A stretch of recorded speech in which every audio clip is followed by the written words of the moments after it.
വാസ്തുവിനെ സംബന്ധിച്ചിടത്തോളം ഏറ്റവും കൂടുതൽ ആൾക്കാർ വീട് വെക്കാനായിട്ട് താല്പര്യം കാണിക്കുന്ന രണ്ട് ദിക്കുകളെന്ന് പറയുന്നത് ഒന്ന് ഈസ്റ്റും മറ്റൊന്നത് വെസ്റ്റുമാണ്. ഓരോ 20 വർഷങ്ങൾ കൂടുമ്പോഴും പ്രകൃതിക്കൊരു മാറ്റമുണ്ടെന്നാണ് ഫെങ്ഷുയിൽ പറയുന്നത്. 2024 മുതൽ 2044 വരെയുള്ള 20 കൊല്ലം നോർത്തിൽ ചെറിയ പ്രോബ്ലം ഉള്ളതായിട്ട് ഫെങ്ഷുയിൽ കണക്കാക്കുന്നുണ്ട്. എന്താന്ന് വെച്ച് കഴിഞ്ഞാൽ ഇതിന്റെ സെന്ററിൽ വരുന്ന ഫ്ലൈങ് സ്റ്റാർ നമ്പർ ഇതിൽ 5 എന്ന് പറയുന്നത് സ്റ്റാർ വീടിന്റെ സെന്ററിലേക്ക് വരുന്നുണ്ട്. അപ്പോൾ ഇത് കുറച്ച് നഷ്ടങ്ങൾക്ക് സാധ്യത ഉണ്ടാക്കുമെന്ന് ഫെങ്ഷുയിൽ പറയുന്നുണ്ട്.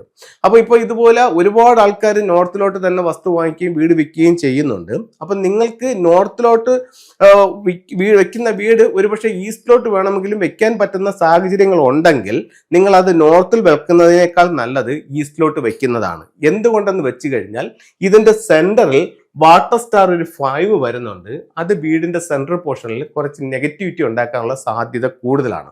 അപ്പോൾ അത് വളരെ അഡ്വാൻസ് ആയിട്ടുള്ള ഒരു തിയറിയാണ് ഞാൻ നിങ്ങളുമായിട്ട് ഷെയർ ചെയ്യുന്നത്. അപ്പോൾ ഇത് ഞാൻ പറഞ്ഞില്ല എന്നുണ്ടെങ്കിൽ പലരും ഇത് തന്നെ വീണ്ടും നോർത്ത്, ഇപ്പോൾ ഈസ്റ്റിലോട്ട് വെക്കാൻ പറ്റുന്ന വീട്ടുകാർ പോലും നോർത്തിൽ വെക്കണമെന്ന് പറയുന്നുണ്ട്. നോർത്ത് ദർശനമുള്ള ഒരു വീടിനെ സംബന്ധിച്ചിടത്തോളം ഇതിന്റെ ബ്രഹ്മസ്ഥാനത്ത് വന്നിരിക്കുന്ന ഒരു സ്റ്റാർ എന്ന് പറയുന്നത്, ഫ്ലൈങ് സ്റ്റാർ നമ്പർ എന്ന് പറയുന്നത് 4-5 എന്ന് പറയുന്ന സ്റ്റാർ ആണ്. അപ്പോൾ ഇത് 2024-നും 2043-നും ഇടയ്ക്ക് വെക്കുന്ന വീട്ടിന് മാത്രം സംഭവിക്കുന്ന കാര്യമാണ് ഞാൻ പറയുന്നത്. നേരത്തെ വെച്ച വീടുകൾക്കൊന്നും ഇത് ബാധകമല്ല. ഇപ്പോൾ 24-ന് ശേഷം വരുന്ന വീടുകൾക്കാണ് ഇത് കൂടുതലായിട്ട് ബാധകം വരുന്നത്. അപ്പോൾ ഈ കിഴക്കും വടക്കും ദർശനത്തിൽ വീട് വെക്കാൻ സാധ്യത ഉള്ളവർ വടക്ക് ദർശനത്തെക്കാൾ നല്ലത് കിഴക്ക് ദർശനമാണ്. എന്തുകൊണ്ടെന്ന് പറഞ്ഞാൽ സെൻട്രൽ ഈ ഒരു സ്റ്റാർ വരുന്നത് കൊണ്ടാണ്.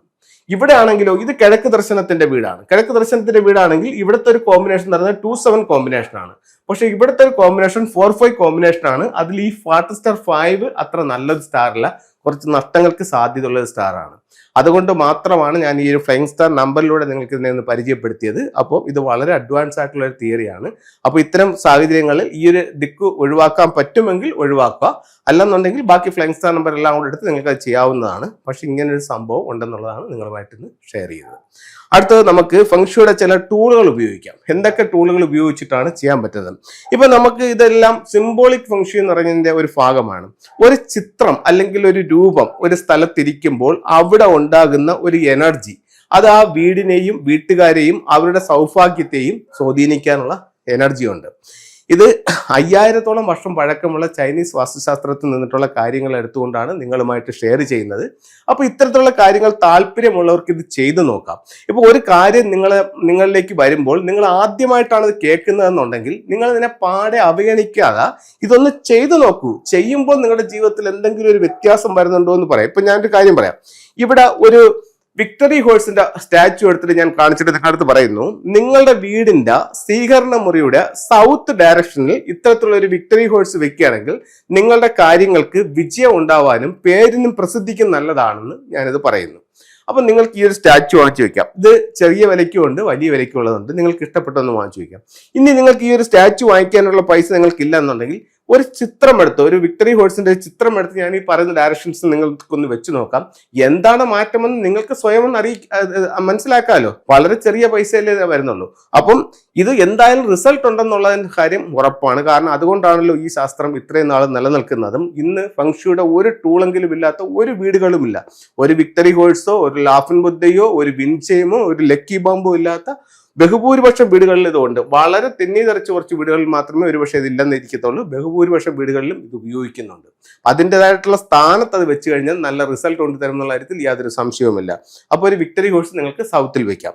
അതുപോലെ തന്നെ ഇതൊരു ലാഫിൻ ബുദ്ധിയാണ്, ഒരു ചിരിക്കുന്ന ബുദ്ധന്റെ സ്റ്റാച്ചു ആണ്. അപ്പോൾ ഇത്തരത്തിലുള്ള ഒരു ബുദ്ധന്റെ സ്റ്റാച്ചു നമ്മുടെ വീടിന്റെ സ്വീകരണ മുറിയിൽ വെക്കുകയാണെങ്കിൽ കുറച്ച് നല്ല പോസിറ്റീവ് ആയിട്ടുള്ള റിസൾട്ടുകൾ നമ്മുടെ ജീവിതത്തിലേക്ക് കൊണ്ടുവരുമെന്ന് ഫെങ്ഷുയിൽ പറയുന്നുണ്ട്. ഒരു ടൂളും കൂടെ പരിചയപ്പെടുത്താം. മണി ഫ്രോഗ് എന്ന് പറഞ്ഞിട്ട് ഒരു ടൂളാണ്. സാമ്പത്തികമായിട്ട് അഭിവൃദ്ധിക്ക് വേണ്ടിയിട്ടാണ് ഫെങ്ഷുയിൽ ഈ ഒരു മണി ഫ്രോഗ് ഉപയോഗിക്കുന്നത്. അപ്പൊ ഇത് കേട്ടോണ്ടിരിക്കുന്ന ആൾക്ക് പറയുമെങ്കിൽ എല്ലാവർക്കും ഒരേ മണി ഫ്രോഗ് അങ്ങ് വാങ്ങിച്ചു വെച്ചാൽ പോരെ, എല്ലാവരും കാശുണ്ടാവൂലേ എന്ന് ചോദിക്കാം.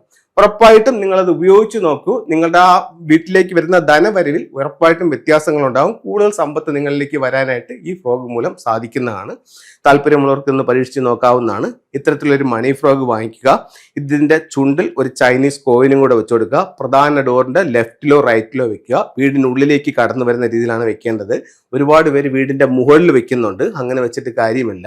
ലെഫ്റ്റിലോ റൈറ്റിലോ വെക്കാം. ഇതിനെ ഹൈഡ് ചെയ്ത് വെച്ചതുകൊണ്ടും കുഴപ്പമില്ല. ഇവിടെ ശ്രദ്ധിക്കേണ്ട ഒരു കാര്യം എന്ന് പറയുന്നത്, ഈ ഫ്രോഗ് വീടിന്റെ പുറത്തേക്ക് നോക്കി ഇരിക്കുകയാണെന്നുണ്ടെങ്കിൽ നമ്മളിൽ നിന്നുള്ള പൈസ ചെലവ് അധികമാകും.